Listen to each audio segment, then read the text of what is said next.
Welcome to another episode of House of Decline. We have the ad read up top. I'm going to say go to patreon.com/House of Decline. You get fucking crazy amounts of content. It's not art, it's content. Consume it. Shovel it in your fucking face, you fucking pig.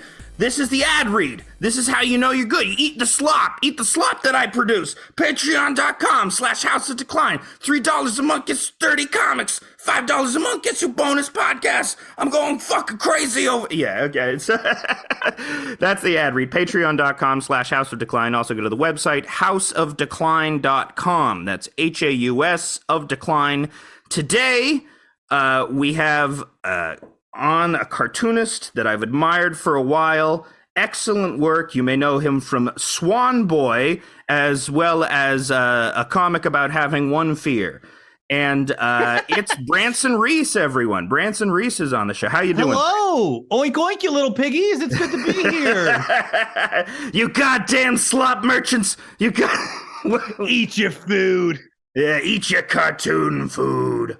Actually, yeah, I think that is part of what I wanted to talk about. The how do you get over feeling like you are producing something that lacks substance and that is ultimately like not helpful in this world? Oh, I mean, I don't. I just everything I make and consume is trash. You know what I mean? Like look, I don't believe. I was just talking to someone about this. I don't believe in like the high art, low art. Mm-hmm. Line. I think it's stupid. I think that's a thing for middle class people who are stressed about other things to like project onto. Yeah, it's all that, you know. It's like Basket Case and the Opera are both art, and you can get whatever you need out of either of them. Mm-hmm. But I'm also not an idiot. I'm aware of what is being signified by both of those things, and it's. I live in the trash world. I live down here with Basket Case and John Waters, and that can be very beautiful. So yeah, that's just what I do. Hey, well, Trash World is also very comforting to me. That's where I live. And I think it's just because a discomfort of viewing myself as any sort of authority figure or somebody to be taken seriously or somebody that has... Sure. Like, I do have strong opinions and, like, I want to express beautiful things, but at the same time, I'm nothing. I'm a piece of shit. Like, sure, yeah. Like, have you ever, like, met artists that do have, like, very strong, not necessarily high opinions about themselves, but, like, very deeply rooted moral ethic about art and how they present themselves and, you know, what they're doing? And have you ever, like, compared yourself to those people?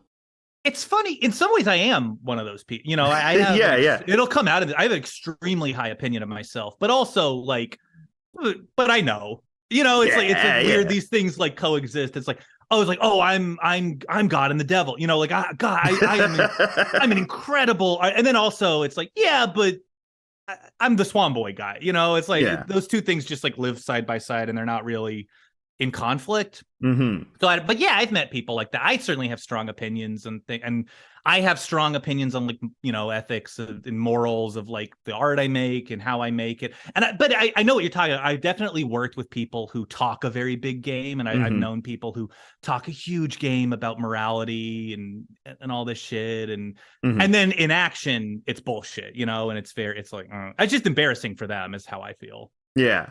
I think there's also, if you're somebody that has leftist politics, as we do, we're good. Yeah, listeners, we're good. Yeah. We're nice people. We're nice, good people. But it's also sort of, you get to that question of, okay, so what are you doing on the commune? And, like, not everyone can be the cartoonist on the commune, you know? Oh, yeah. I mean, I think I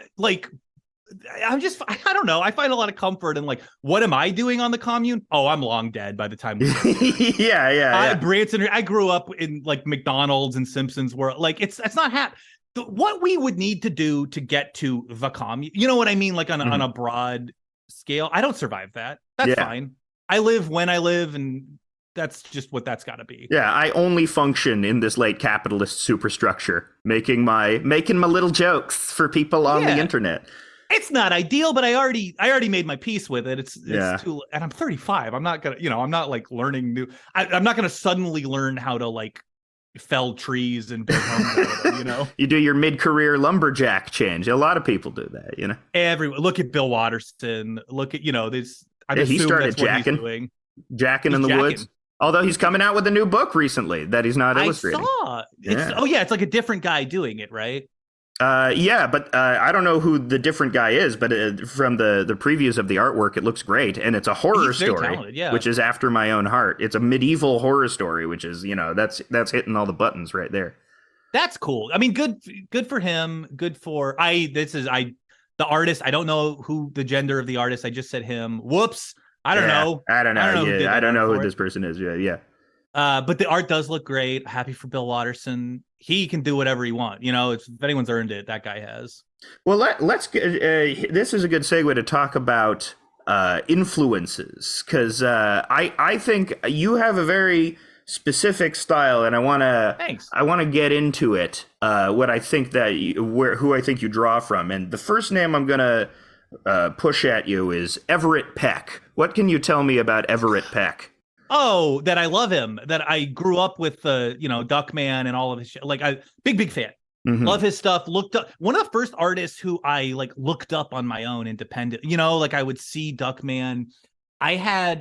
There was a lot I wasn't allowed to watch around my house as a kid because I would start parroting it. Like, initially I was allowed to watch Ren and Stimpy, and then I started calling everybody idiot. And so I got it taken away. Yeah. So I was right in my defense. It was very funny.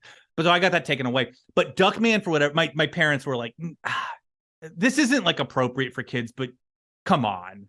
This is tailor-made for our kid. We got to let him watch it. That was on. And so I looked him up, and this was pre-internet, and there wasn't a lot to find, but he would sometimes he would do art in a magazine. Mm-hmm. And I would buy the magazine to look through that, or I would see his illustration for a book or a game or something, and I would buy that. So I was an early fan of his. He's a very interesting guy. It was sad when he died. Yeah. Like him a lot. That's very flattering to me to be told that he's the first influence you named. Thank you. Yeah, well, because I remember when he died, he's not that well known, which is interesting to me because his style for 4 years was inescapable. He did the Jumanji character designs for the Jumanji cartoon show. His work was just, for those 4 years that Gary Baseman was inescapable in popular culture as well. For some reason throughout the 90s and 2000s, there was this revolving door of these indie artists that got a lot of mainstream play and then sort of fell out of favor. But I guess, Everett Peck, he had Squirrel Boy as well. Mm-hmm. He was still popular into the 2000s. He was still making stuff. He really he meshed very well with the animations with Klasky Chupo, who's the animation studio who did Duckman. Their sort of Soviet bloc style, this sort of intentionally grotesque style that they had in his, worked really, really well together. And I think he was able to ride that. I also think I feel this way about film too, with there's this cultural revolution in the 60s, and then film takes a little bit to catch up. And so late 60s into the 70s, American film just explodes, it becomes this incredible thing. And I feel a lot of the same way about this underground indie stuff, this Our Band Could Be Your Life world of all these indie artists in the 80s, Minutemen and shit, all of that, and this punk explosion. Then into the 90s, then cartoons and shit start to sort of follow that ethos. So you get, when I imagine we're about the same age, when we were growing up, all of this stuff is hitting us as kids. I'm very lucky. I feel very lucky to be born when I was, and the age to get him that young. Well, because it was it's stuff that came from a real transgressive space as well. It's stuff that had its roots with Raymond Pettibon and a huge guy, a very, very big influence also. Oh yeah, talk about Raymond Pettibon, if you will. I love him. I mean, he's got. It's funny. I was on a few years ago. I was on my friend Chris's podcast, Chris and Molly's podcast.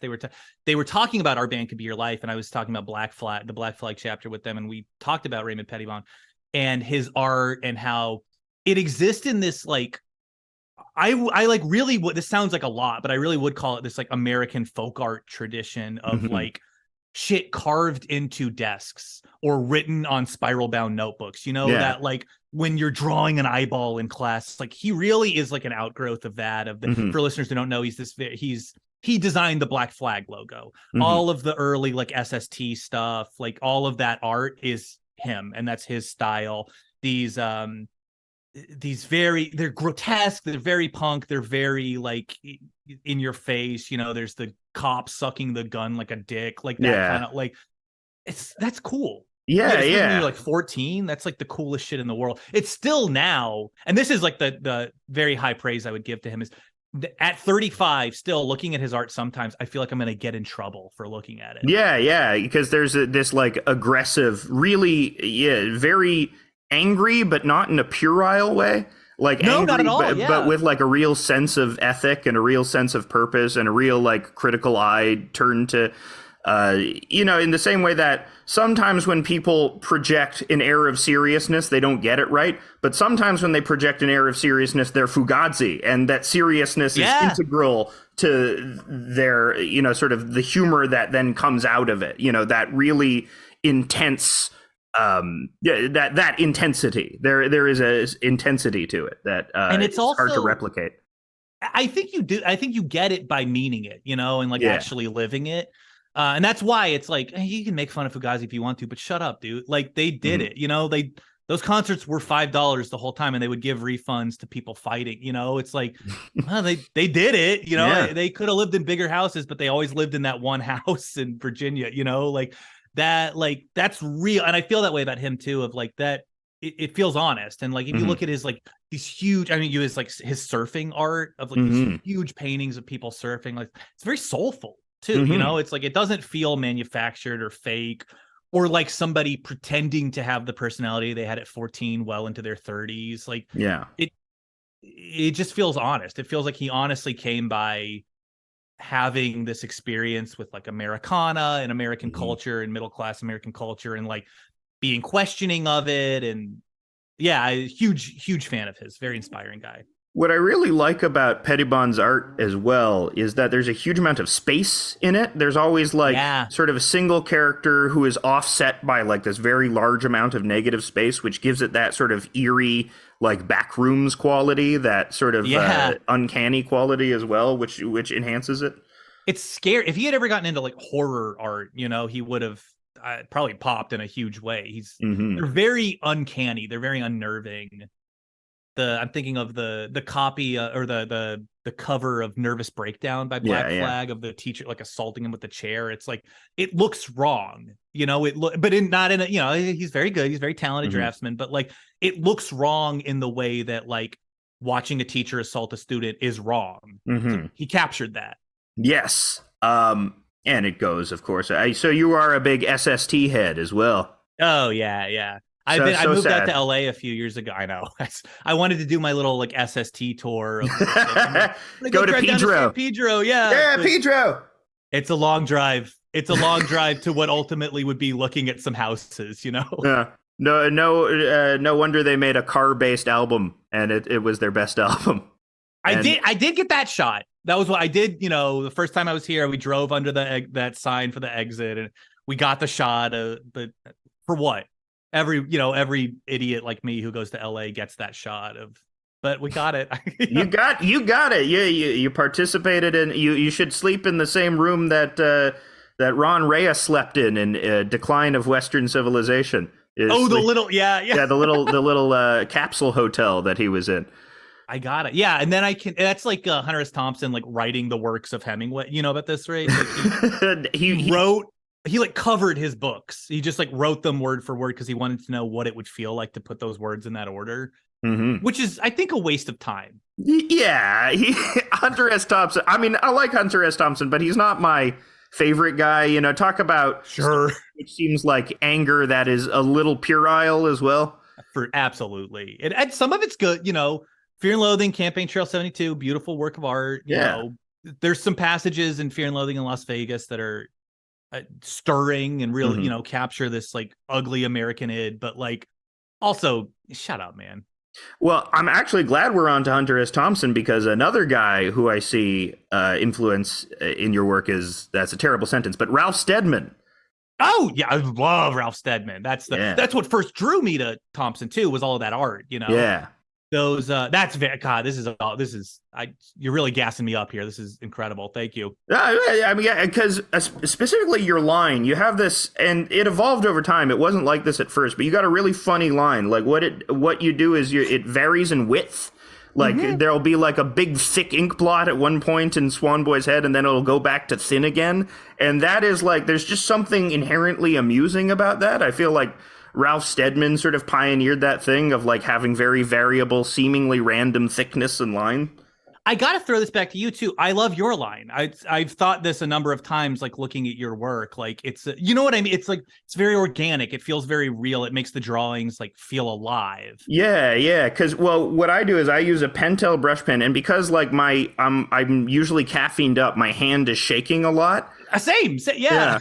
And when I realized that was okay, was because of late period Peanuts, when Charles Schultz's line got all like scratchy, but it ended up making it look fucking awesome. He's so interesting because his early line is so smooth. Yeah. It is so, it's like Chris Ware smooth, you know, that like those early Peanuts, and they're beautiful. Yeah. And I love them. And if it had been that the whole time, oh my God. But it really does become something uniquely his. And it's like, we've all seen it. People try to draw Peanuts and it's like, good fucking luck, buddy. That is him and him alone. That is like, it's his fingerprint is on there. It's so unique and he's esoteric to him.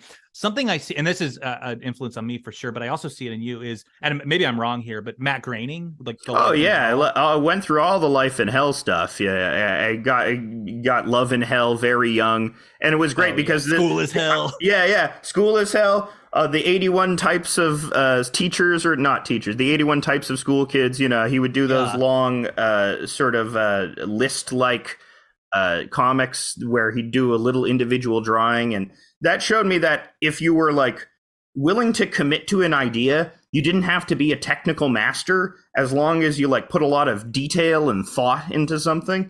Yeah, and he's really cool because it's like obviously everyone comes to him through Simpsons for the most part. And I know people listening, I know what the internet is like. People are gonna be like, I actually discovered him on my own. Shut the fuck up. Everyone comes to him through the Simpsons. Yeah, I know but to discover that shit, and like he's not a good draftsman, but neither am I. It's fine. It's okay. That's not, you know, it's not a shot at him.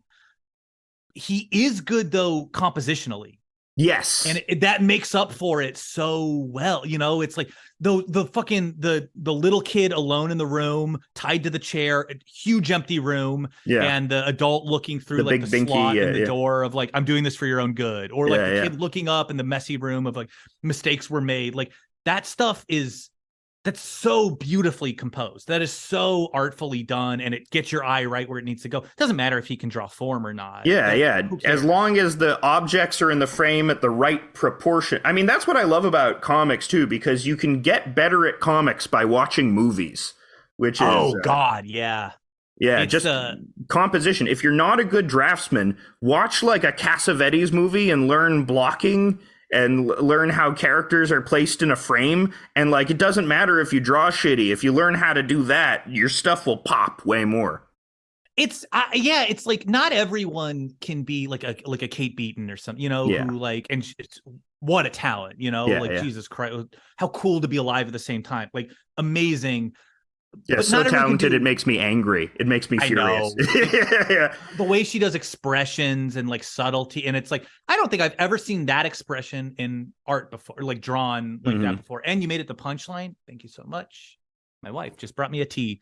Hey, shout out to wives. Shout out to wives everywhere. Let's hear it for them. So she can do that. And early on in my comics, it's like, why can't I do that? Why can't I? And, you know, and I get frustrated with myself. It's like, because I can't, man. Because I didn't try hard enough early on, and I'm too old to like learn that. All right, whatever. I can do other stuff. You know, or it's like you look at like there's huge influence, but like Chris Onstadt, like with Akewood. You know, it's like he is. I think he's an incredible artist. Personally, he is nobody's, I think, favorite visual artist, but it's like the Rocky and Bullwinkle thing, right? Where it's like his writing is so like Mark Twain caliber, right? You know, this incredible writer, and his art, he's figured out how to make his art support that writing in a way that's very, very funny and and works perfectly. And it's like, you know, it's not this like, oh, is he a good artist or not? Like, who gives a shit? What a boring question. Like, he's an incredible artist at making Akewood. Yeah. You don't need to be fucking Chuck Close or something like that. You know, you don't need to be like this incredible technical genius. As long as you have an idea and your drawing is good enough to convey that idea, it just needs to be good enough to convey that idea. This is to answer your question from earlier. It's like, that's like how I do it. It's like, well, if it's good enough, great. Yeah. Like, I know at this point too, I've got enough backlog and I've got enough career. It's like, nobody's coming to me for good art. You know? Yeah, they know what they're getting. They know what I'm the trash man. They know what's coming. The thing about scratchy lines too, or like organic looking lines. How do you produce your work? Is it produced on paper or is it all digital? Is it done all with a digital? Pad? It's been all digital always. I think from everything that I put online. Like you know, I've been drawing my whole life, and that was digital is, you know, on the scope of my life, very recent. Mm-hmm. But for the last 7 years or however long I've been making stuff for public consumption, it's all been digital. My wife got me a pad for my birthday about 7 years ago. And she was like, well, you're always drawing on like napkins and shit. And the first thing I ever drew that went viral, the One Fear comic. Yeah. That was on a takeout napkin. Like, that's fucking, I'm just drawing, you know, it's just like, someone's talking to me. I'm just like drawing. And so that's where and then I just like posted that online, and for all I knew it was done. And then like about a year later, I found out that like kids and like anime fans and like furries and whoever, these communities I'm just not a part of. Yeah. Sort of like found it and made it their own. That's very cool. Oh yeah. Very cool. Very liberating. When people sell it, that pisses me off, but otherwise like go nuts. That's cool. And like go nuts otherwise. But that was on a napkin. You can tell from the original. You can see the ridges of the napkin. My name looks like Beanson instead of Branson because like the ridge of the napkin fucks up the R. That's cool. I'm now charmed and proud of like, all right, well, that's where I come. You know, I guess I do exist in that tradition of like fucking recorded on whatever, you know, like Well, it's punk as hell. It's cool that it's on a piece of cardboard, but now I've transitioned entirely to iPad. I do everything on Procreate on the iPad. I use the ink bleed brush.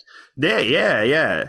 To get that organic. I mean, that's very impressive to me because it still looks hand drawn. Because I think like a lot of people's first instinct with digital art is to make their stuff very vector graphicsy, like the oatmeal or something. Remember the oatmeal? God, yeah. I remember it well. Yeah, I mean, I'm not going to say anything about that guy, but I'm generally not attracted to that style of that. It really looks artificial in a way that I find off-putting. It's a big world, and it's big enough for a lot of tastes, and that's And there's a lot of art that's very popular, a lot of comics that are very popular, and God bless them, but it's not for me, you know. Yeah. But it's like, but great. I shouldn't be the only game in town. That sounds like hell for everyone, myself especially. Like it's like, whatever. Who cares?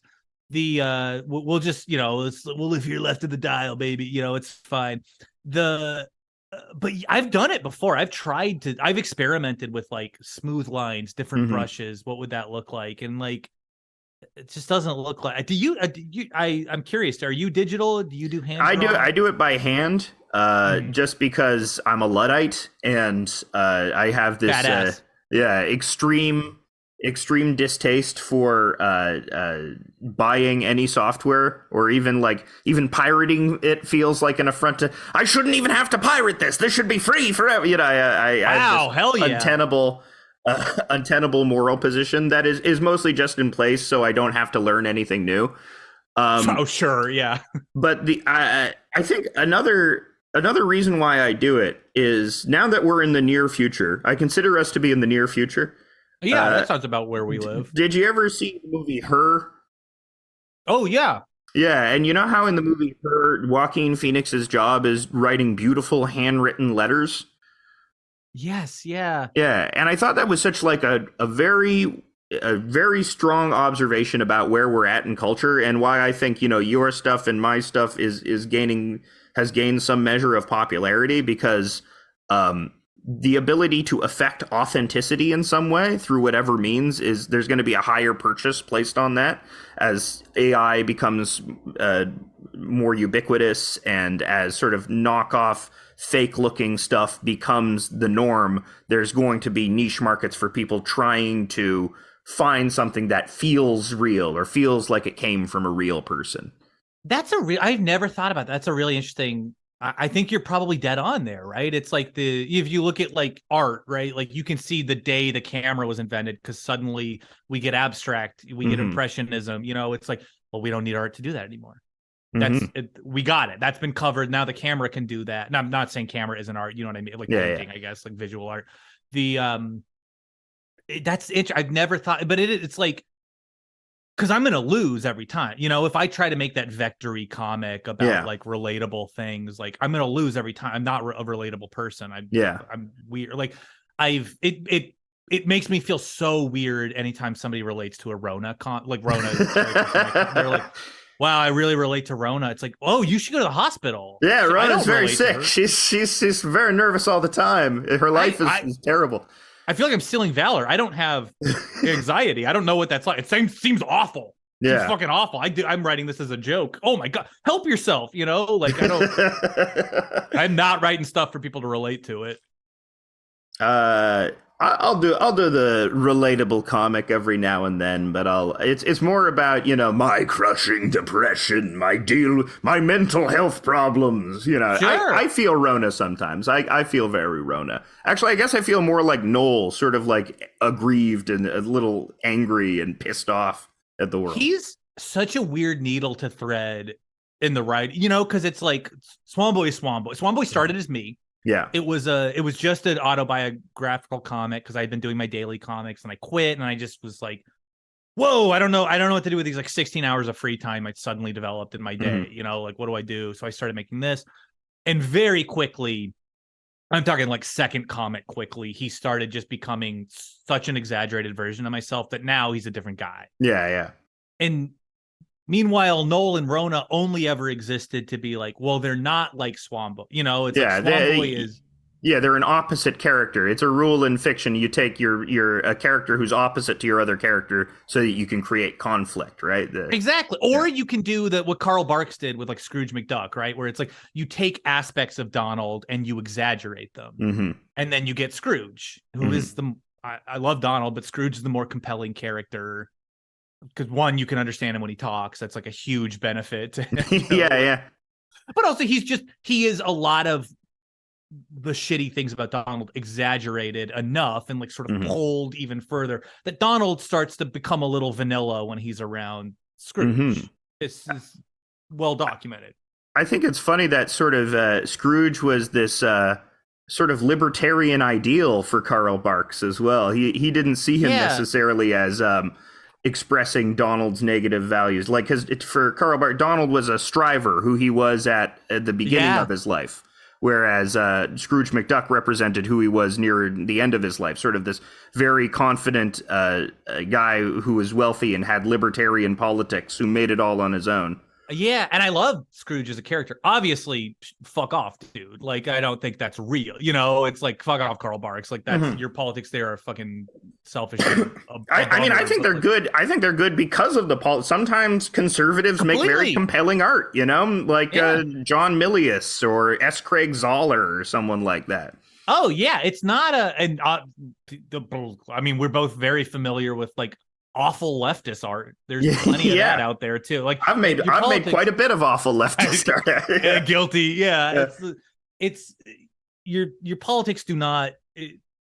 They're certainly not morally neutral. They're the opposite of moral. They're extremely important, but they don't necessarily create good or bad art. And Scrooge McDuck is a interesting and satisfying character because the guy making him, it wasn't like a Simpsons kind of like, oh, we don't agree with Skinner, so everything he says is going to be wrong. Everything Wiggum says is wrong. Yeah. And that's the joke of them, and it's beautiful. But like Scrooge is more compelling because the guy believed in it and had to actually, that philosophy doesn't fucking work in reality. It doesn't square. It's not internally consistent. And so that's a very interesting thing to navigate through art. But I got away. But from our initial point, which is that like, a huge thing a lot of people do in fiction, and I certainly did with Swan Boy, was I just took two things that Swan Boy doesn't have, which is like he's very confident and he's not nervous, and so Rona was born.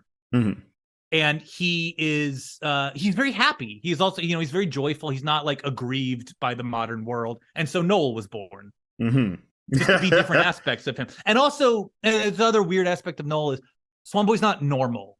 he's not like a normal guy. And so also Noel was bored because Noel can just sort of be like a straight man. He's a little bit Swan Boy's George Costanza, you know, it's like his lower status friend who struggles more than he does. But like, because Swan Boy, in a lot of ways, he's a Kramer, but secretly at his heart, he's a true Jerry. Yeah. Well, he's even Steven. Like everything just ends up, like you said, we were talking before, he falls off a building, he turns into an accordion and he's fine. Rona falls off a building, she dies.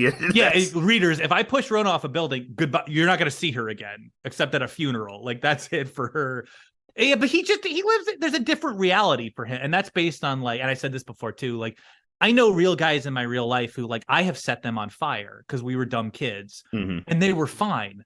Yeah. Now, listeners, you can't do that don't set your friends on fire. They might burn up in front of you and die. This guy was fine. He just lives that kind of life, you know, like that just it's an exaggeration of like how that is for some people. I think there is like we have a fascination with these sort of floating characters, these characters that are able to sort of the rules of the real world don't necessarily apply to them. We always aspire to be like them.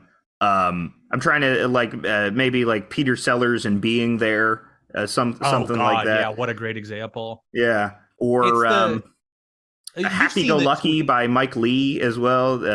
I've never seen that type of character. But yeah, it's the movie is about a person who is just floats, you know, stuff doesn't apply to them in the way that it applies to us, like the ruinous nature of the world that gets to us and makes us feel the pit in the depths of our souls. You know, some people just doesn't happen to them.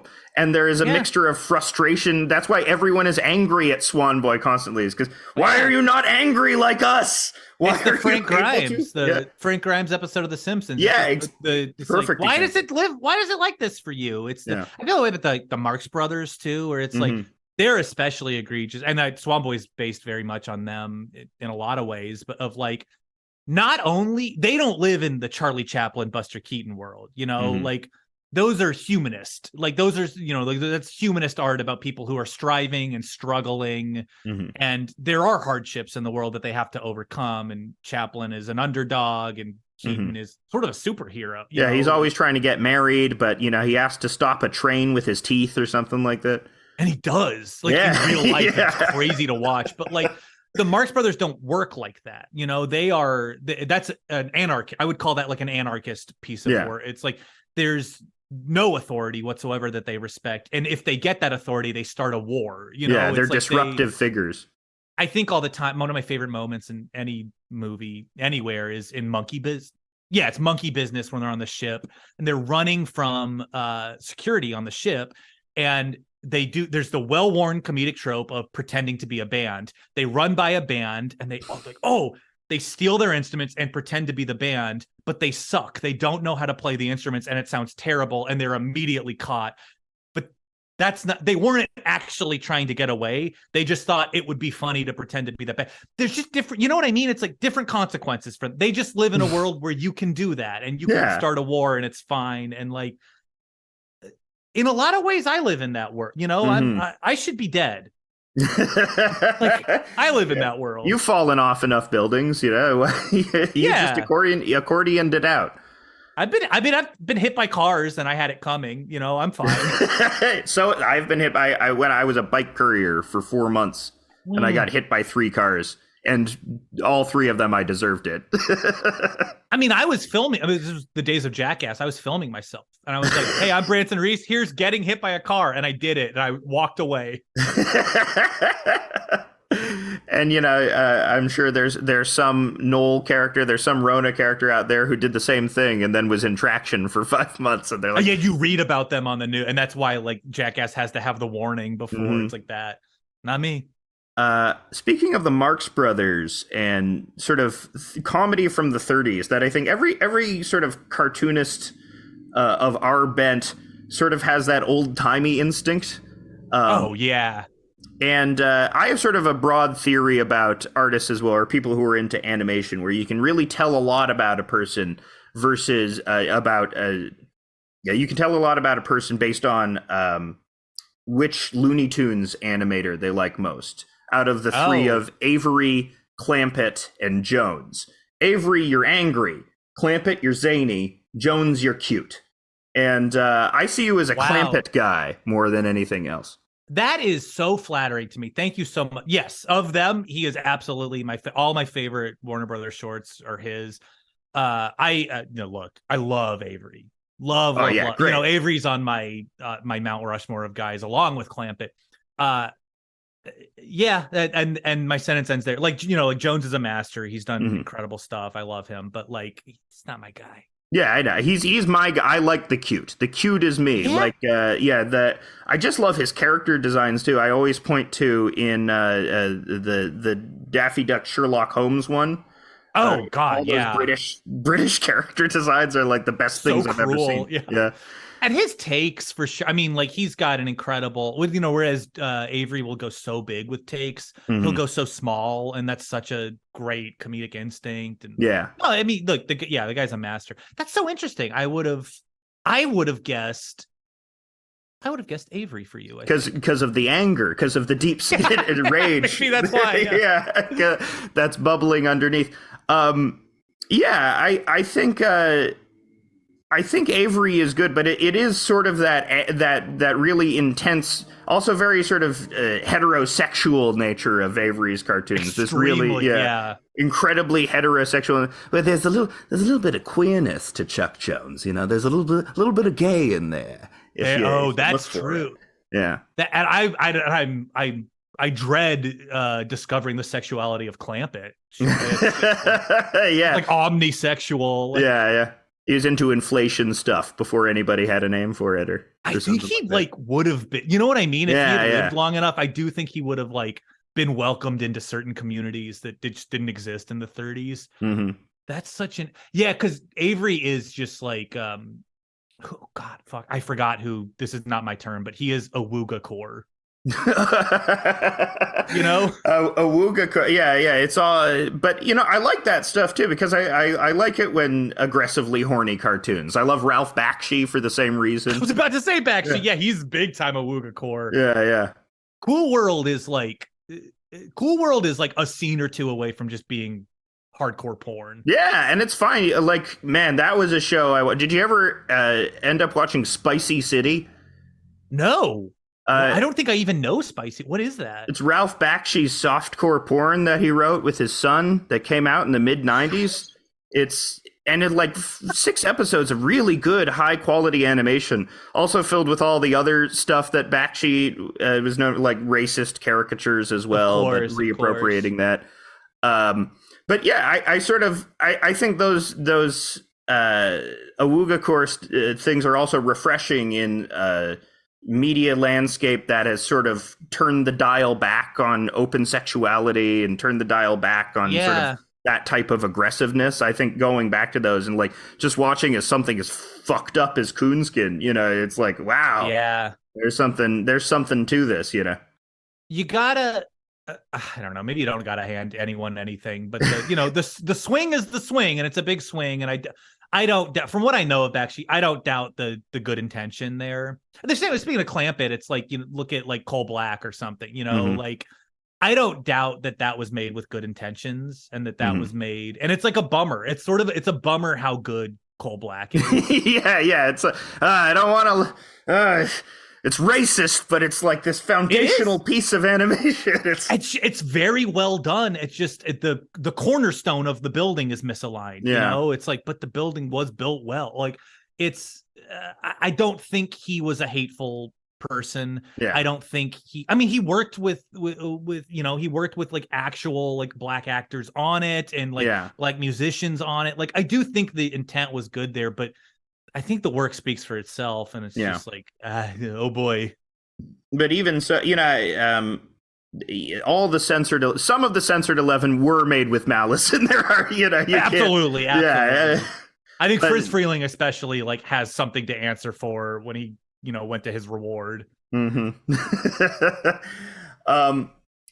I speaking of the censored 11, There and you know, the general sort of bent in culture now to get rid of the rough edges of the past, or to sort of change things up.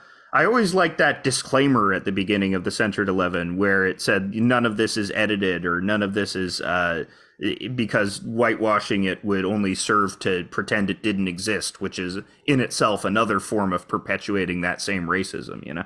Yeah, I think that's the way to do it. Yeah. And maybe there's a better way. I just can't think of it. But that, of the ways I've seen, that seems like the absolute best way to do it is just show it with a disclaimer. And then there you go. And let people be adults about it, you know? Yeah. Because there's now this trend of like re-editing Roald Dahl books to make them which seems to be a disservice to just historical preservation in general. Like, you shouldn't do this because it's like it's sort of saying that Roald Dahl wasn't racist, or there's a way to make this stuff not racist, where that's an endemic part of the literature that you have to deal with, you know? I hate when shit like that happens. It's like, don't you fucking dare. How dare you make me agree with these like cancel culture guys? Mm-hmm. Like, how fucking dare you make me like, no, fuck that. No, this like the fucking Ricky Gervaises of the world. Like, don't you dare put me on their team for anything. Like, but it's like, don't edit it. Good Lord. Yeah. Like that felt like something that's like a fever dream of one of these guys of like, they're editing the Roald Dahl books, you know? Yeah, like, yeah. They're taking out all of the references to pygmies and Willy Wonka. They're taking out Prince Pondicherry chapter. They're taking that whole chapter out. They're not bully. They don't bully him with the swan wings and boy anymore. But boy would be like 4 sentences long. Yeah, without all the problematic stuff in it. I heard an interesting counter to this from the greatest poster of all time, Joyce Carol Oates.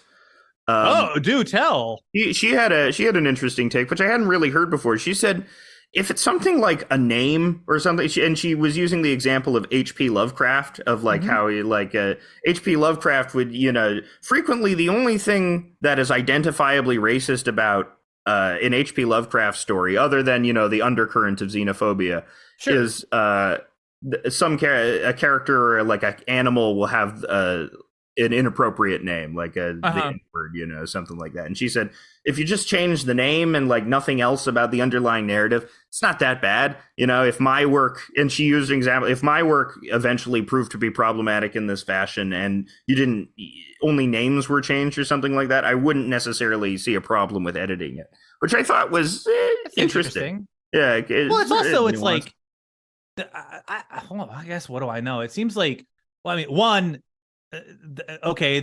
somebody having like the N-word for a name or something like in a book, that doesn't affect me in the way it affects another person. Yeah. You know, like, what do I fucking like? That's none of my, you know, it's like, that's, I guess, not my call, I guess. But if she wants to do that, you know, fine, you know, like, okay. But I don't know. It feels like, put the disclaimer in front. I don't know. The disclaimer. Yeah, the disclaimer really is fine. Why not just put the Censored 11 disclaimer? Is like, this sucks. The views are wrong, but to edit it would be pretending it never existed. Because I think that's like the problem is the editing. It creates this weird narrative. You know, it creates this weird narrative of like, you know, this like, oh, the first Thanksgiving we were all, you know, getting along, and then I don't know where those guys went. I don't know. Then it was just pilgrims. Weird. Yeah. Like, you know, like that, like that, because that's like how it was taught to me early on, you know, and then later on, you know, I think I do think it's a little bit overblown sometimes when people talk about like, why didn't we learn this shit in school? It's like, what school? I learned a lot of this shit in school. I don't know. I remember learning about a lot of fucked up stuff we did in school. Not everything. Yeah. You could learn more, but yeah, I think that's the Disney Plus, right? There's a million shorts that just aren't on Disney Plus because they're just not going to put them on because Disney can't really do that. I say can't. They could. Yeah. But you know, the Disney machine won't allow that disclaimer because it's very unfortunate. It's very painful for their bottom line, I guess, to show a gag where Mickey Mouse is in blackface, even though look at him. Yeah. He's always in blackface because he's an extension of minstrelsy. It's very painful, but like. You know, he's already your theme park is shaped like him already. Yeah. It's in the bones. It's in the DNA of everything you do. So just put the disclaimer. Don't, instead of this weird polka that we're dancing with each other of like where we pick and choose of like, okay, Mickey's trailer is okay, but like Pluto's Day at the Office or whatever, Donald Duck gets stung by a bee, that's not okay. Like it's a very, just put the disclaimer. I'm not saying Disney, this stuff is good. Disney also has a hard time because they're like the moral paragon company. They're like they're the godhead of Christendom for America, right? So they have an especially hard time like navigating that image of what they were before and what they're now becoming, which is this sort of mass inclusive sort of thing, adopting woke capitalism in order to increase their bottom line, which is butting up against their history of being a very conservative company for most of their run, including now. They remain a very conservative, whatever, like woke capitalism is not an unconservative movement, like materially, but like, isn't it nice? This sort of brings it back. Like, isn't it nice to live where we live on this and like sort of be the Fleischer's equivalent in this equation? Yeah. Well, like, or even Warner Bros. And you know what the big difference is there? Jews. That's the big difference. They allowed Jewish guys to make the cartoons, and so I think also like when you're a Jewish guy and like you're someone like Mel Blanc or Freyling wasn't Jewish, was he? I don't know. I don't think so, But even so, Fleischers were Jewish. There were Jewish people employed at Warner Brothers, which I think, there's a reason why that comedy is sort of sharper and more, a little more edgy and aggressive, like, the Marx Brothers were. Because when you're on the outside of something, there's less pressure on you to be part of that mainstream line. So you can experiment and be anti-authoritarian. And it's great to be. It is great to be that to already be on the outside, so there's no pressure. You don't have to, and to speak candidly about myself. It's like it's only my philosophy and politics that keep me here on the outside. Like otherwise, I could at any moment, just like join the parade of America.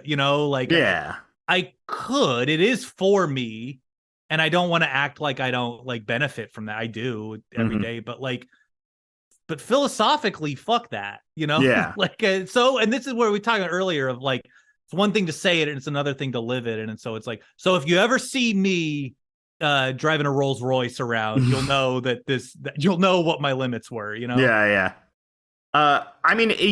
You say you could do it, but I don't think I even could do it. Like, I tried pandering. I tried doing more mainstream pandering earlier in my life, even with even pandering with like leftist political comics. I would early in my cartooning career, I was doing like leftist political comics, and I go back at them. These are terrible because it wasn't what I wanted to do. I wanted to do gay Looney Tunes, and but I was suppressing that because I felt that, this is what people are consuming now. I was turning my mind almost capitalistically towards the idea of fulfilling a market of leftist political commentary, which corrupted it from its very beginning. It made the cartoons bad because it wasn't like it wasn't expressing something honest. Well, people know the difference between and I have no problem with political cartoons either. There's a lot that I love. If they're honest and you come by your opinions by yourself and not because you're just repeating what you heard on Chapo Trap House last week, which is what I was doing. I'm very sympathetic to that. It's like, but people know the difference too between like something that's strongly felt and just like a sort of slept walk through like a polemic or something. It's like it's not engaging. It's not interesting. And I hope it's clear too. It's like I don't actually think artistically I could do it. I don't think it would just be bad, it would be whatever. But I just mean to say that like I'm cis, I'm straight, I'm white, I'm a male, I just, it's all for me, and I do benefit every day from all of this. I'm not going to act like I don't, or try to, or try to be like, well, Quarter Creek, and in 1901, that would have really meant something. Like, no, none of that. Like, of course, like there are emperors. There are emperors from years past who have like harder lives than I have now. Like I'm living pretty. I got a very good and easy life for a lot of things that I didn't earn. That's all I mean when I say that. But like, Artistically, no. I always 10 times, 100 times out of 100, I'm gonna not choose the Disney. But I also think there's just like something about your style or something about our styles in general are unmonetizable to the mainstream. You know, we've effectively I feel ya. precluded ourselves from joining the mainstream parade just by the very nature of the line itself. It doesn't look like that Memphis corporate style that's so popular just because it's not clean. It's intentionally. I mean, that's why I love free jazz music so much. I was an improv composition major in college, and I got. Oh my god, were you really? Sun Ra, yeah. Like Sun Ra, yeah. Yeah, huge. I'm a huge Sun Ra guy. I love all of the. I love Last Exit. I love Sonny Chirac, who I got into because he wrote the Space Ghost Coast to Coast theme song. Yeah, and that was like a big window into free improvised music.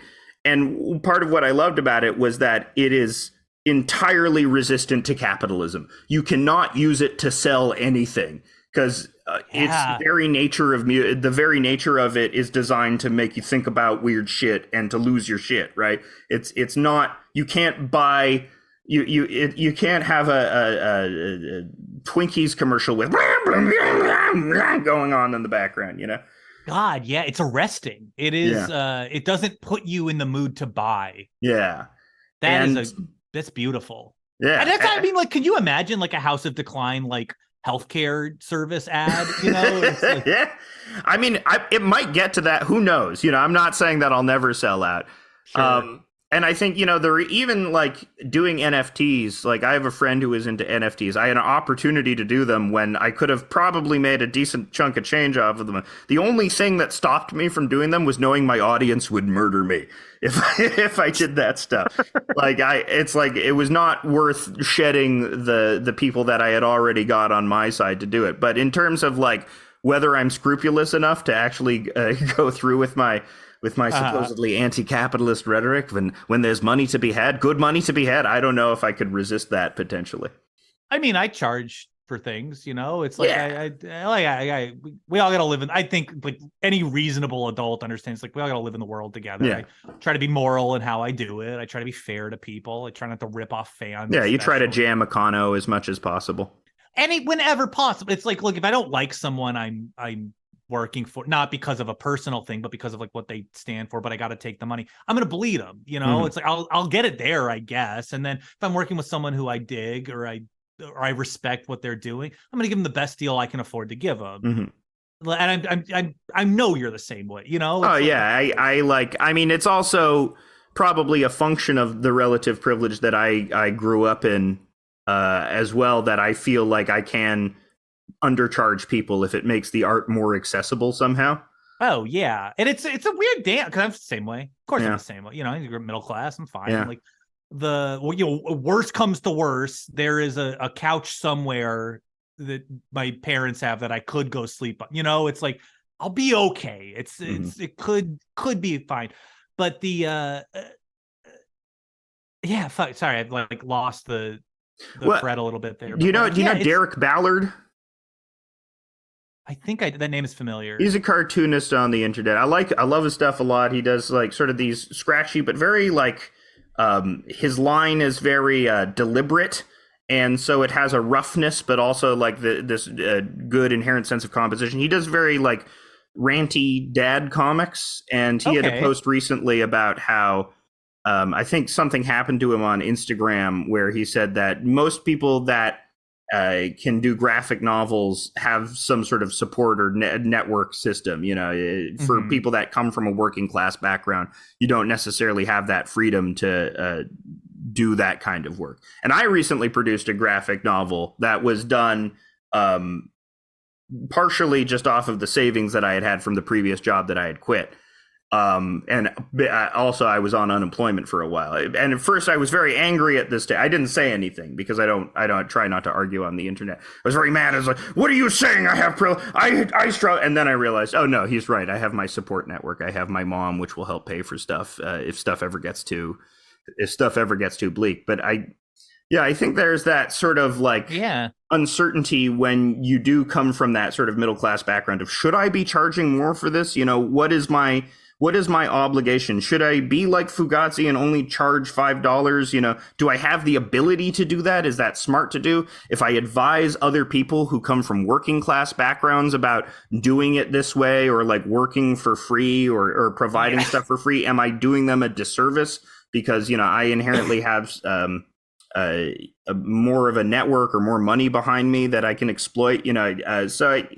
I think there are these sort of moral considerations with like how much you need to be willing to charge for art, or how. It's interesting. I didn't see this post. I missed this entirely. I don't disagree. Yeah. You know, it's like, yeah. And it's like, obviously I don't want to, you know, the game of like who's had it the hardest, that calculus is like not very interesting to me one way or the other, but just because it's like, eventually I guess one guy wins. Mm-hmm. You know, eventually there is someone who's had it the hardest, and we didn't. But like, I certainly struggled. I've had no money, and I've had nowhere to go, and I've lost my apartment, and I've had no place to live. You know, it's like, it's been bad, and I certainly wasn't making comics when that was happening. You know, and like certainly struggling with my own personal and substance stuff. Like you know, like it's been very bad. I do it now, and like, yeah, actually, it is because I'm lucky. Mm-hmm. It is because I have advantages that not everyone has, and it's like, least I can do is try to help other people. Yeah, try to do that. That's what you do, is you try and raise other people's profile in order to compensate for your immense sense of luck guilt. Yeah, well, and it's also, when I talk about it, it's like, well, I just got to keep my side of the street clean. You know, it's like, all right, I just got to do right by me, and then not tell other. It's like, well, Jesus, why would I? Why would I ever tell somebody who's like financially like struggling or destitute, like, what to do? Why would they fucking listen to me? You shouldn't listen. I'm fucking Swan Boy. You shouldn't listen to Swan Boy's advice. Yeah, you know? Well, it's like Fugazi, those are all like middle class guy. You know, Yeah. It's like, or maybe even more. Like, I don't actually know. Something like Glover Park, DC is like a pretty nice neighborhood. You know, it's like, that's like, okay, so yeah, they can do $5, and so they did. They're not wrong to do it. Yeah, they just were in a unique opportunity to do it, one that, you know, was partially born out of luck, and well, maybe entirely born out of luck as well. But if you are in a situation where you can undercharge to make your art more accessible, that's always good to do it. If you aren't, you should charge a good amount, a good amount for it. Yeah. Well, there's also, I've thought of this a lot too, of like with commissions, especially. It's like, I don't want to undercut struggling artists. Yes, that's also a consideration as well. It's a lot. It's a lot to think about, which is why usually my commissions are off. Mm-hmm. It's just like, not because I make on other things. I make, you know, I have a Swan Boy TV show, podcasts that make money. Like, I'm very lucky in those regards that those happen to be things that connected with just enough people that I can live comfortably and morally, you know. It's tricky, you know. Yeah, it's fucking. And the other thing with being an artist, especially like a cartoonist, is that there is no set path. Like, it's almost difficult to get advice from people, because it's like, well, I did it this way. Well, I did it this way, and it was a completely different way. So yeah, you just have to sort of.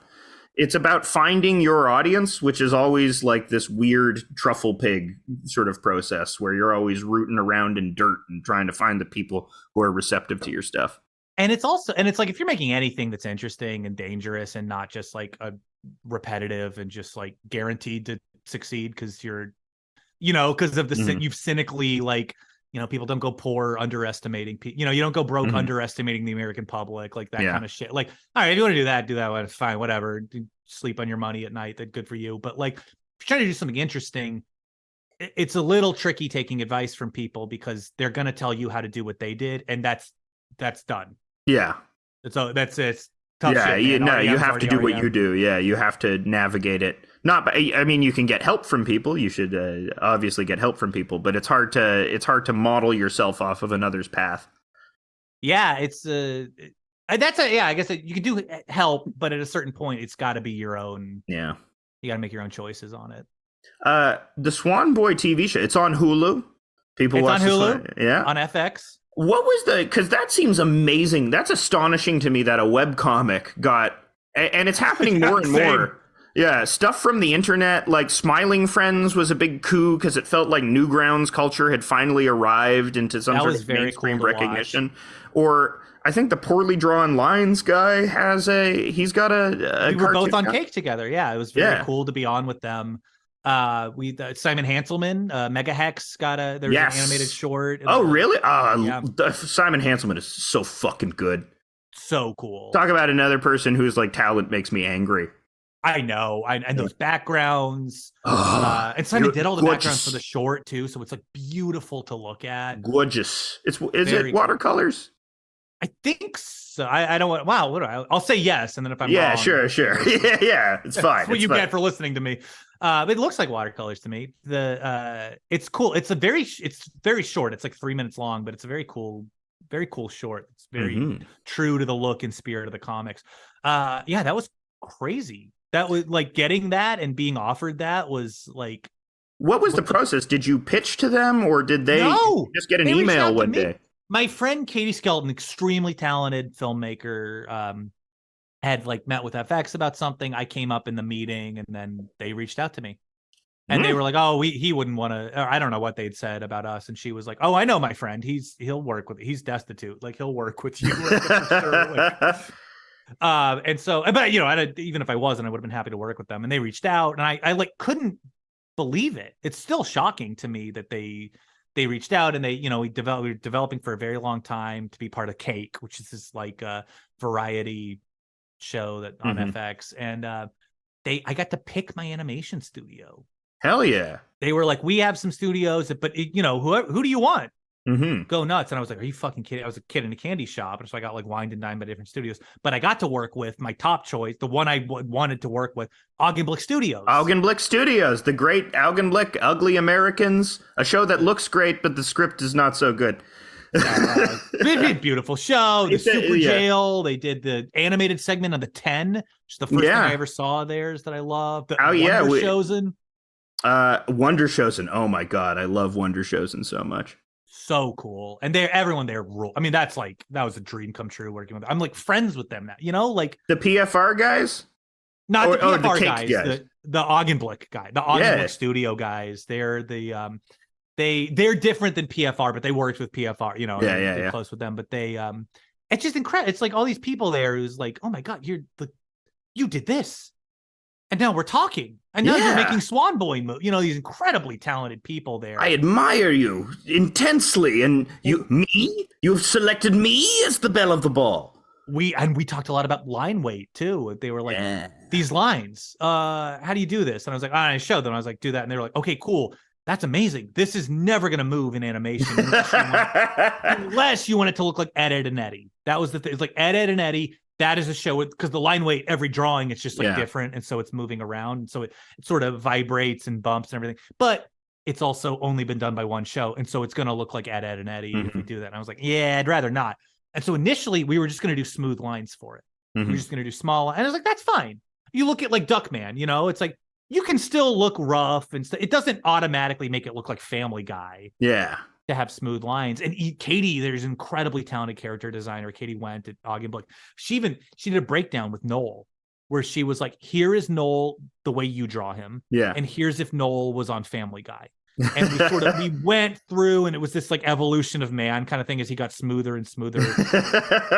And we found this way and I'm very happy with how he looked on the show, how everyone looked on the show, of like how to make it look like I drew it. But also make it so it could move and look good, and their heads could turn without it being like a Guernica whenever their heads turn, like a sort of offbeat, fourth dimensional Swan Boy turning. Well, it's like it's influences earlier. It's like, but probably first one I had when I was a little kid is like Pablo Picasso and like Cubism, So it's like one of the ways I learned how to draw is not good for form, it's not good for learning. I wasn't learning from his like earlier periods when he was like rendering the human form correctly. I was learning from Guernica and shit, it's like but so that's tough to make that move in the space. And I got to work with them on that. It was very cool, very eye opening. And then we discovered part of the way through the process, there was a way to keep my line consistent. And so we did that. How cool, this fucking what a dream come true to like problem solve in this way with people that I like look up to and like revere. Oh yeah. Earlier on this podcast, we had on Keith John Stack, who's an animation director at Augenblick. He does the Leslie and Brienne comic. Keith worked on Augenblick. Keith is a dream. I love Keith. Amazing, wonderful guy.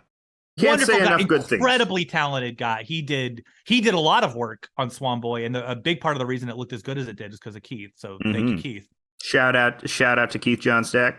and the Leslie and Brienne series. We love them. I love them very much. Yeah, Augenblick. Yeah, Super Jail. What an amazing show. A show that not only looks great, but is like, I love the scripts to it as well. Oh, yeah, very fun. I got to jump back to Keith for a second, though, too, because speaking of what we were doing earlier of like finding an audience. Yeah. The Leslie and Brienne comics have a massive audience. And look at it. I mean, talk about a dude who's like not sacrificed anything. Like, yeah. That he just pulls that shit straight out of his id. And routinely, I'm just watching these things blow up, and it's like good for him for finding an audience of like sickos and freaks out there. Yeah, but also like it's also very heartening for me to watch like a cis straight guy like do queer comics that are very successful with a queer audience, because it's like there's always this hemming and hawing of like, how do we portray people that are not from our specific point of view, or that are not part of our identity categories. And I think people worry about doing that a lot. Whereas no, as long as you're sort of like gentle and humanistic about it, you shouldn't feel bad about trying to portray people from groups that you're not a part of. Well, you can always tell too, like the very like liberal kind of, where it's like, we've been very gentle about this. Don't worry, this character has no personality whatsoever, good or bad. Yeah, we've been careful. It's like, well, fuck you. That's very condescending and insulting. Yeah, it's like the gay character in Avengers Endgame who's played by Joe Russo or whatever, and he's like, oh god, yeah, the one character, and he's just at the bereavement group. Wow, love wins. Yeah, sort of the flawless. I've heard this gay Mary Sue thing, but I haven't seen a lot of examples of it. Are there examples of like gay Mary Sues in current literature that are like I don't know. I just mean like when you see art that is the product of somebody who is so nervous about hurting anybody's feelings. Yes, yeah. And then it's just dead on arrival. It's just smooth. It gets smoothed out like Noel over the course of the Family Guyization process. To look at it and imagine this being a timeline of like the show is like so disheartening to think of it on those terms. But obviously, I mean, like Katie presented it to me and she was like, this Family Guy Noel cannot happen. Like, like this, I agree with you. This is this must not be. Yeah. What I'm trying to think of, like, what's the worst looking show on TV? Oh god, it's got to be that like Paradise PD stuff, or that Heir to Brickleberry stuff is like a really not good looking animation. I'm pretty comfortable talking. I live in this world and industry. I don't want to make enemies, but fuck that stuff's so ugly. Yeah, I'm not into it that much. And God bless the people. They work hard on it. I'm sure it's they put a lot of effort. It's got an audience clearly, but that's not how I would make something myself. The look of, and I'm being very specific, the look of Big Mouth is very much not for me. Yes. The show itself and the writing, but whatever, that's fine. The look of it really could not appeal to me less. Yeah, it's something about the pupils, the thick, almost anime moments. Style pupils. There's something off about it. I almost respect it in how deliberately unappealing it seems to be made. It's it's pretty rough. Yeah, and wish a long life to whoever designed those characters, but not my cup of tea. Mm-hmm. No. I mean, I think you see a lot of frustration at Big Mouth from other people in the animation industry who've had shows canceled after one season, but it's mystifyingly, this one is still on the air after 5. I don't know if it's because it's like a huge ratings hit, or if it's because Nick Kroll has enough money to keep it going. I think it's probably a little column A, probably a little column B. A lot of this stuff though feels like when they when the fat cats pit the working class against each other. Not that television writers are the working class, but you know what I mean. They are the working. They're in the television mines. They're getting the TV lung. Johnny Paycheck is coming. He's playing Take This Job and Shove It. God, they're writers like a Velma or something. That's like the hip one that everyone hates on now. It's like Velma did not get these shows canceled. Velma is not. It's executives making these decisions dispassionately, just looking at numbers while they do it. It's got nothing to do with these shows. That whether they're good or bad is ultimately important, but immaterial to this conversation. Like it's not bad. if I had an opportunity to make a show like with an unlimited budget, what I would try and model it after is Venture Bros. You know, that's what I would want it to look like. But that was look how long that takes to make too. You know, yeah, that took 80 years between seasons. Yeah. It's and great show. I had nothing bad to say about Venture Bros. Incredible show, cool looking show, very cool like type of design. This like very fun sort of like Adult Swim update on these like Hanna-Barbera designs. Mm-hmm. Very, very cool. And that's what we were saying with like with Onstad earlier. It's like, and really there's a really nice like communion between the writing and the style. They really work hand in hand. They serve each other. Yeah. And I'm curious how you, because I feel that in your comics, I feel like the writing and the art really serve each other very well. They seem like a piece, you know? Yeah, well, kind of like actually one of my Clarion or one of my big ideas for what a joke should be, or for what I think is a funny joke, or what I want to write is very much inspired by a post that you wrote one time, and I think it went something along the lines of like. It was somebody spying in a mailbox, but somebody then takes their pants. Somebody spying through a mail slot, but then somebody removes their pants through the mail slot. And I don't know if I do. I think I do remember this. Yeah. It was like a horror movie kill, right? He's like, he's looking through the eye slot, and you're like, oh, he's gonna get stabbed through the eye. Yeah. And instead, the mail slot opens up, and he gets his dick ripped off. Yeah, yeah, that one exactly. But that's like such like that to me is like the root of a joke. Forget about politics. It's just something you expect to happen, then it doesn't. You know. Yeah. And that's to me, beyond politics or what I'm doing emotionally, I want to do that more than anything else. Create these situations that are applicable everywhere. That anyone could possibly understand and laugh at in that Looney Tunes way, where it's also, I think, you know, comics are always better when there's some sort of the visual element is justified, when there is some sort of action happening. Yeah. I mean, not always better. I mean, like sometimes very dialogue heavy stuff is very funny as well. But even then, I think it's justified. Even then, I think it's like King of the Hill. I think of as the television example of this, of like. I'm not agreeing what I'm about to say, but like with what I'm about to say, but I'm to illustrate a point. It's like there's no reason King of the Hill needs to be animated. You know, like their eyes don't bulge out of their sockets. You know, they don't get like hit by cars and shit. Like it could be live action, but it actually must be animated. Yes, you know, and this is what I do agree with, is because they need to look that way. They need to look grotesque in that very specific Mike Judge way. Bobby needs to never grow old so that he can be 10 or 13, however old he is, like constantly throughout the show. It does need to be animated. You know, Dale needs to look the way he does for specific reasons, even though it isn't necessarily like taking advantage of the form in the way that the Clampett cartoon is. I think it's because of that phenomena of universalization that happens when you simplify a face and make it. There's a passage in. Is this the Scott McCloud, right? Yeah, and Understanding Comics, which I think is very illustrative, like why cartoons work or why simplified cartoons work. Where if you make something more detailed than the person is saying it, then it comes off as more intense and more specific. But if you slowly remove details from that face, that character becomes more relatable.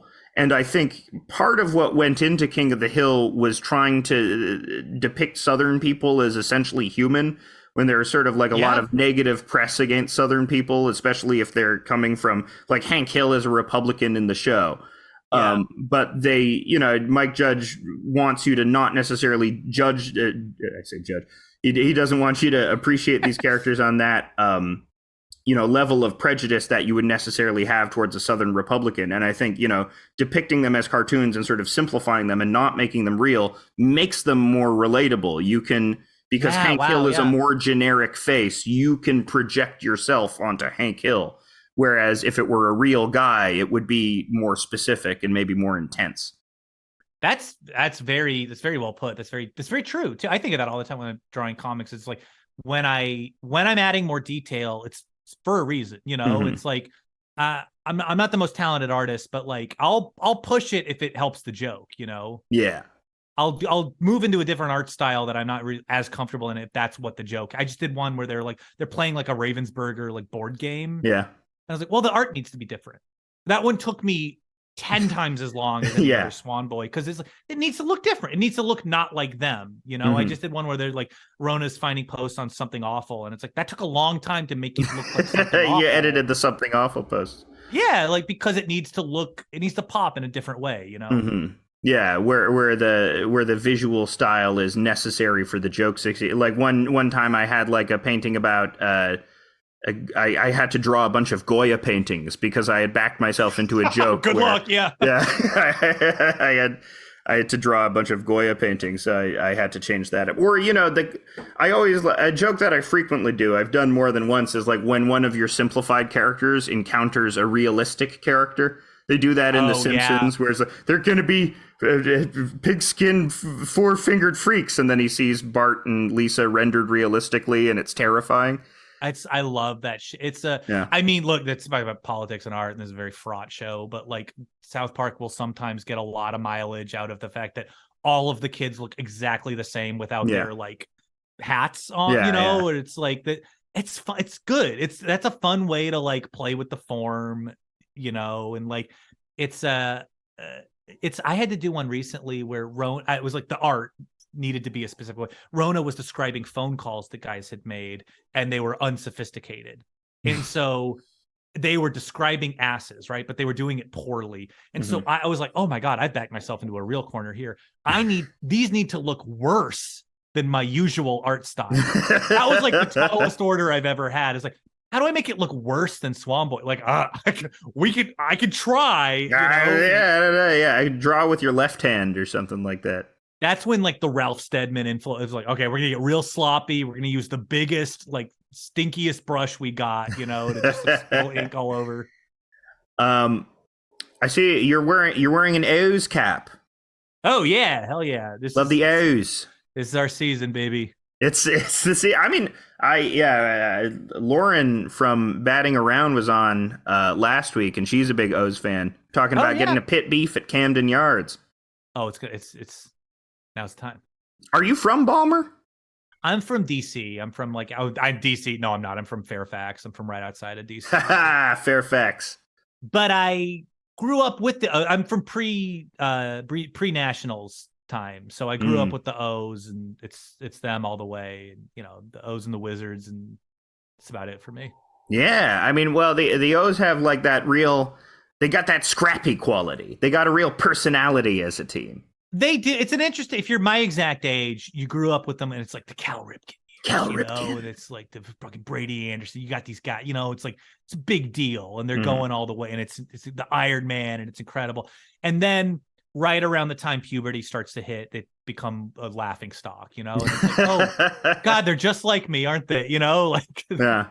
And then now we're getting there. We're getting there, badly. Yeah. I'm a Jays fan, and because I'm from Toronto.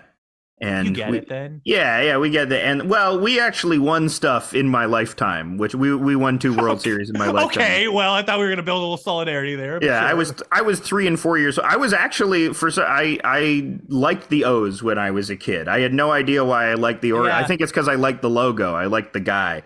That was my brother was a Jays fan growing up, just because he liked the hat. You know, he just liked the colors and everything. Yeah, like, yeah, that's as legitimate a reason as like, oh yeah, because we're from like a 40-minute drive from Baltimore, so like, you know, it means just as much. I want to start wearing Milwaukee Brewers gear just because I consider that to be the finest sports logo ever conceived. It's very unpretentious, you know. It's just like, a guy who makes beer.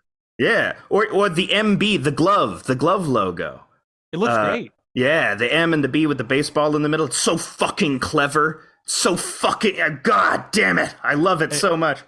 It is. I've definitely not been into teams I maybe should have, just because like the iconography. It's just yeah. I met the guy who claimed to, when I was very briefly working at Cartoon Network. And when I was there, I was wearing this O's hat, and a guy stopped me. He was a little older. The timeline sort of checked out. He was like, you know, I'm the guy who designed that. And I was awestruck. And then I went back and I looked at it, and I was like, I don't think that's true. I think that guy would have to be like in his 90s, but yeah, whatever that means, I'll take it, you know? Yeah. Maybe he designed the modern version of it or something like that. Yeah, there's ways it works for sure, but the exact bird I've got on my hat right now is what I had, and I just don't think it. I don't think he did that drawing, which is what he led me to believe. But who knows? I buy that guy who made that drawing would then later be working at Cartoon Network and like trying to curry the favor of a 27-year-old. You know. What were you doing at Cartoon Network? I was working. My friend Mikey Heller, very talented guy. He makes a very funny web comics. He was working at We Bare Bears, and he got me a job doing just like thumbnails and boarding and just like, but mostly just like gag writing and like pitching jokes at We Bare Bears. And that was awesome. That was my first job in television. Very cool, very fun to work with all them. Oh, great. I mean, one of the fantastic shows to come out of that era, of the Steven Universe era. It was, it was a good vibe there. You know, like they had a good team there. And I got a joke on my first day. I got a joke on, you know, hell yeah. Oh, I'm doing it. It was Grizz he's walking through a metal detector and it keeps going off. And they're like, do you have any metal on you? He's like, oh yeah, I got all this. And he takes a bunch of metal off and he goes through and it beeps again. They're like, oh, it's really sensitive. Are you thinking about metal? He goes, always. Like, it's never far from my thoughts, of course. He goes, oh, and they're like, just try not to think about metal. He goes, I know what I'll do. And he thinks about a banana, and you see the thought, this very like webcomics guy, like you see the thought bubble over his head. He walks through and it beeps. He goes, but I thought about a banana. And then the banana in his brain, it unpeels and it's like a Terminator under the banana. That's a good gag. I got it on. That was, you know, his first day. I was like, I'm on top of the world. Yeah, I'm on fire. And then eventually I had to be told, they're like, hey, this is a kid's joke. You can't pitch jokes about like, this is a kid's show. You can't pitch jokes about like bear getting a nosebleed to imply like brain death or something. All right, that's a little bumpy. Yeah. I mean, I love those characters. They're so well designed. Like, I rarely want to buy merch, but I see those We Bare Bears plushies and I'm like, I want it. I want one. They're so cute. They're so appealing. Daniel Chong, very cool, like design eye. It's they had a really cool design team over there too. It was very cool to like meet them and get to see like how they board a show. You know, I just like learning while I was there and watching them board show. I would like watch as these episodes went from like, because they're board driven, right? So they go from like outline to board to animated. Yeah, it was like watching a team of people do magic in front of me. Yeah, because it's that's very interesting. That's like that's like all the CalArt stuff that came out around that time, which became synonymous with the CalArt style and Bean Mouth, which I always thought that was sort of bullshit. Like, I don't understand why people got so upset about that shit. It's just like, that's what everything looked like Klasky Chupo when I was a kid. Like, what are you fucking talking? Like, it's just an era, you know? Yeah, you like, just don't like trends. I guess you don't like trends. Yeah, what are you goddamn talking about? It's crazy. But also, like, no, they do. Like, yeah, there's a very simplified sort of style that, like, I can sort of see that right now. But, like, calling it CalArts is very strange to me, too, because it's like CalArts has not always been producing work that looks like that. Like, CalArts in different eras means very different things. That's just where a lot of the design people come from. Yeah. And I don't know. It's just like weird resentment. I guess it's the idea of maybe there are elite institutions in the world of animation. They're trying to keep you out. The goddamn Rothschilds of animation are at CalArts, and they're proliferating Bean Mouth so that regular hardworking animators can't get a shake in this goddamn world. And I felt this way before, like because I come from comedy before or any of this stuff. Like in the world of comedy, I felt before. It's like, how many goddamn people went to NYU? I feel like everyone just like, had an advantage going in, and I just gotta like, and it's just resentment. It's not their fucking fault. These people didn't do anything wrong. And everyone from NYU I've ever met has been nice to me. You know, it's like, it's shut up. Like, it's fine.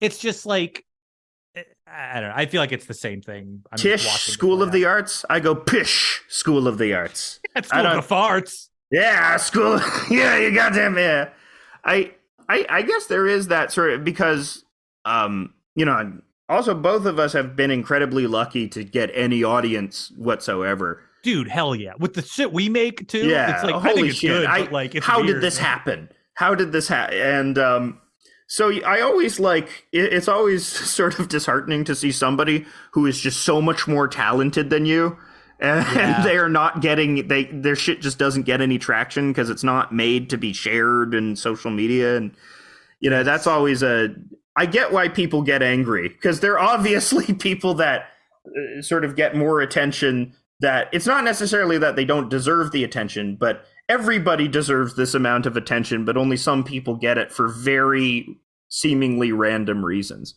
It just like is random. Like ultimately it's random, and there is no like justice to it. Yeah. And sometimes somebody who really deserves it doesn't get it. Sometimes somebody who worked their ass off and is talented does get it. Mm-hmm. And it's just like, sometimes it wins out, sometimes it doesn't. You're just in control of how you treat people, I guess. Mm-hmm. I think, I don't have any. We're coming near the end of the episode. Would you have, just to leave it off, would you have any general advice for people who are seeking to make their own webcomics? Yeah, do it for you. It's a lot of hours, and it's a lot of people saying whatever comes to their mind to you, and that can be, that can be. Yeah.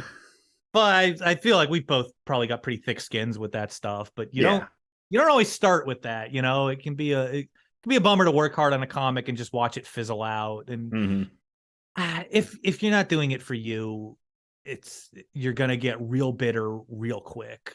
Yeah, I think, and so do it for you. And I've given a bunch of advice in this episode. I treat it the way I treat AA meetings. It's like you'll hear what you need to hear. You'll take what you need to take from it. Maybe something you imagined I said that I didn't actually say. That'll actually be the best advice you could ever get. Mm-hmm. And so just feel free to take that or ignore me completely. Maybe you don't want my career. Yeah, it doesn't matter. It's who takes advice from Penis Comics and Swan Comics people. You shouldn't do that. Yeah, honestly, you could probably do better. Yeah. Probably do better. Listen to Alan Watts. I don't know. Don't listen to Alan Watts. He's sort of fraught, but they should call him Alan Fraughts. That's a different thing entirely. What are your plugs, Branson? You got any plugs? Yeah. You got to listen to Rude Tales of Magic, my D&D podcast. You got to. Those Stars of Space. We do. It's another podcast I'm on. It's like a Star Trek parody. Very, very funny. Very proud of that show. You got to read Swan Boy. I don't know if you might not have, if you've been very selectively turning the volume down on this episode, you might not know. I make a web comic about a swan. Go to swanboy.com, check that out. I don't just check me Branson Reese on Twitter, at Branson of God on Instagram. Watch Swan Boy on FX. I got a book of comics, Hell Was Full, which are just like this like daily, mostly 4-panel comics that I made. Check that out, please. I think that's everything. I always can, I'll remember something afterwards, but I think that's it. That's how it works every time. But Branson, thank you so much for coming on. Thanks for having me. This delight. Was so fun. Yeah, it's very fun talking about the craft of cartoons. Getting in there, rolling up the sleeves, and doing the work of talking. Yeah, it really makes me feel like James Lipton, except I was never a pimp. He was a pimp? Yeah, James Lipton was a pimp. He was always a pimp. He was always a pimp. All right. Bye-bye, everybody. See ya.